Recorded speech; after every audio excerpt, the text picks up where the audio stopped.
दशमः पाठः 10वां पाठ।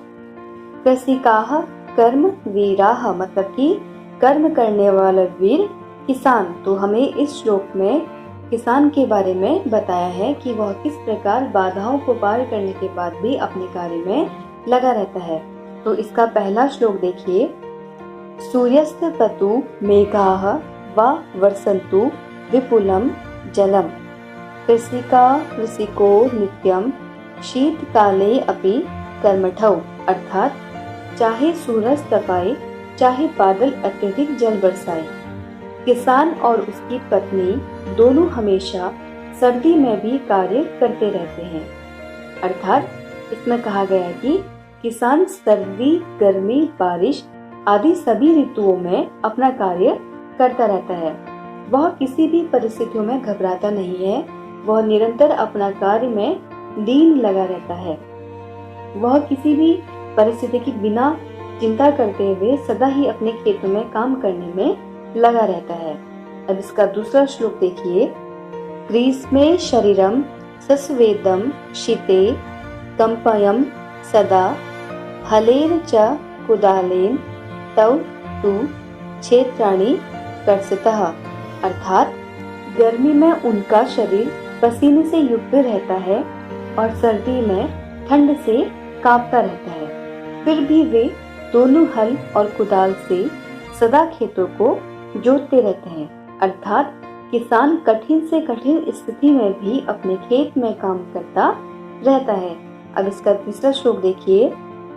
पार योन पद त्राणे शरीरे वसनानि नो निर्धनम जीवनम कष्टम सुखम दूरे ही तिष्ठति। तो इसका हिंदी अनुवाद है। पैरों में जूते नहीं हैं, शरीर पर कपड़े नहीं हैं, जीवन बहुत निर्धन और कष्टमयी है, सुख तो उनसे दूर ही रहता है। अब इसका नेक्स्ट श्लोक देखिए। ग्रहम जीर्णम न वर्षासु वृष्टिम वारितुम शमम तथापि कर्म वीरत्वम कृषिकाणाम न नश्यति। अर्थात किसान का घर पुराना होने के कारण वर्षा के समय बारिश का पानी रोकने में असमर्थ होता है, फिर भी किसानों की कर्मनिष्ठा नष्ट नहीं होती है। अर्थात वे अपने काम में लगे रहते हैं।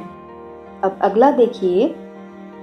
तयोः श्रमेण क्षेत्राणि सस्य पूर्णानि सर्वदा धारित्री सरसा जाता या शुष्का कंठ का व्रता।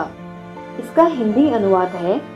उन दोनों के परिश्रम से खेत सदा फलों से युक्त रहता है। मतलब कि किसान और उसकी पत्नी के परिश्रम से खेत हमेशा ही लहलहाते हुए फसलों से युक्त रहता है।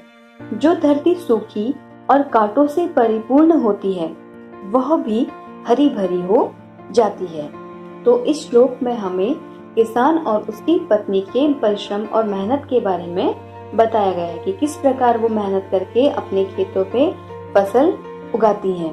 अब इसका अगला श्लोक देखिए।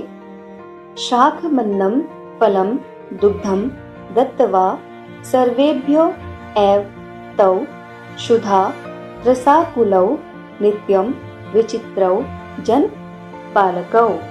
तो इसका हिंदी अनुवाद है। वे दोनों सभी को सब्जी, अनाज, फल और दूध देकर स्वयं भूख और प्यास से बेचैन रहते हैं। मतलब कि किसान और उसकी पत्नी दूसरों को फल और सब्जी देते हैं और स्वयं भूखे रह जाते हैं, अपने बच्चों को भूखा रख लेते हैं, लेकिन वे दूसरों का पूरा करते हैं। वे दोनों अनोखे जन पालक मतलब कि जैसे हमारे अभिभावक होते हैं, वे उसी प्रकार दूसरों की सहायता करते हैं और परिश्रम करके दूसरों को खाने पीने की वस्तुएं उपलब्ध कराने वाले किसान स्वयं भूखे प्यासे रहते हैं।